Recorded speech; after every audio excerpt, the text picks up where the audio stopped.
Hello, welcome to a Hero Arts video. My name is Jennifer McGuire and I'm going to show you a fun twist on the embossed resist technique called Pearlized Resist. So you can see on these cards, on this first one, it has like a silver pearlized background, and on the next one it's a purple pearlized background. This is very simple to do and has just a great eye-catching look to it. So first I'm going to start with some watercolor paper that I've cut to size. Now you don't have to use watercolor paper for this, you can use regular cardstock, but I wanted the texture of the watercolor paper, so that's just what I chose to use. Then you need some sort of embossing ink. I just happened to grab the Versamark Dazzle, but any plain old embossing ink will work just fine. So I'm going to stamp this on here. You won't be able to see it, but I'm going to shake on some white embossing powder. You could also use clear embossing powder since the background is white. I just like the intensity of the white, the crisp white embossing powder with the resist technique. Now I had a little extra embossing powder on here, so I'm just brushing it off with my paintbrush. I could have used an anti-static piece or a bounce dryer sheet, but I just happened to stamp it straight onto the paper, and so I'm brushing away the extra. Now I'm heat embossing it, and you can see the powder turn to a shiny white. This will be great for the resist technique that we are doing.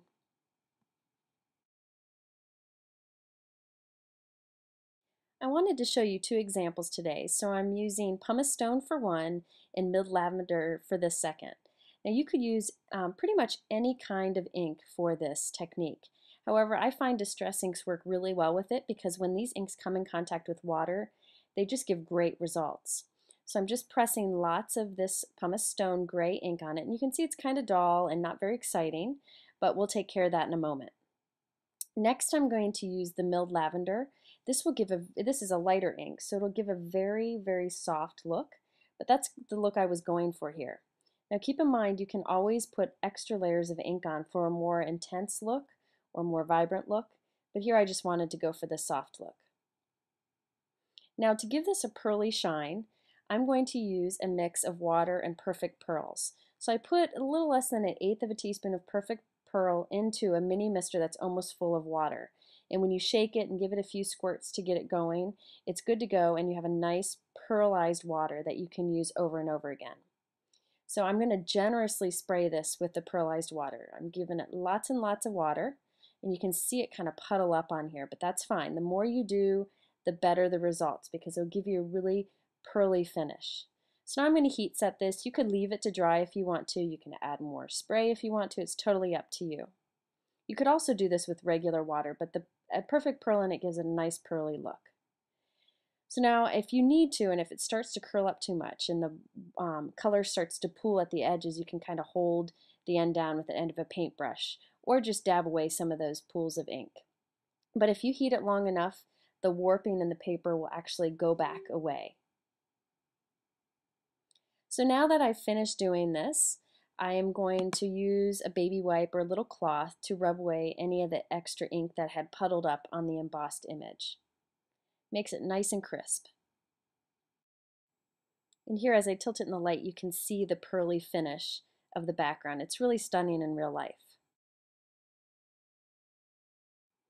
Now I wanted to add a little more of that white embossing to the card, so I decided to do some white dot embossing on the background.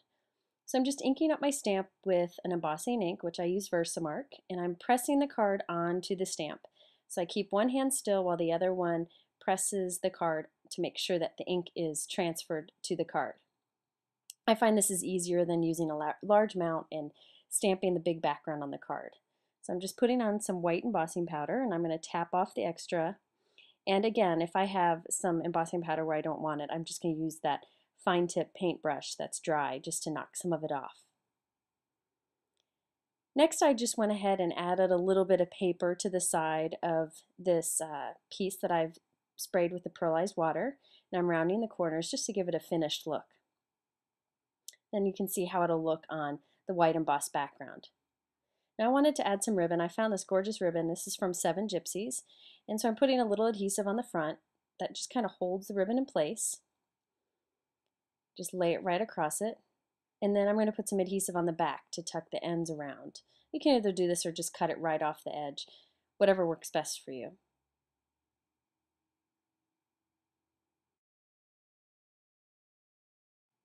I wanted to add a little knot of ribbon, but since this ribbon is kind of difficult to tie, I just went ahead and faked it and did a little knot and glue dotted it into place.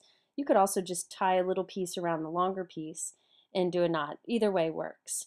When I use glue dots to hold something in place on a card, I always go back and do a little squirt of glossy accents under it because this adhesive does not come off no matter whether it goes through mailing or anything, it just will hold tight. And so the glue dot kind of holds it at first, but the glossy accent just finishes the job. Now I decided to stamp a greeting also onto this card, so I'm using some StazOn ink since I'm stamping over the embossed image and the pearlized finish, so I'm just using black StazOn ink.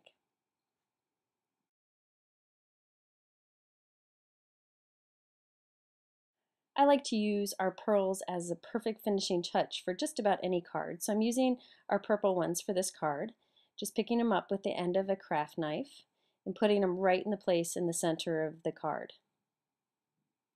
Now for those white backgrounds, if you find that you didn't completely emboss a white dot on the colored background, you could always go in with a white pen and kind of finish it off so that they all look nice and perfect. So there's the card, and you can see the nice little pearlized finish that it has.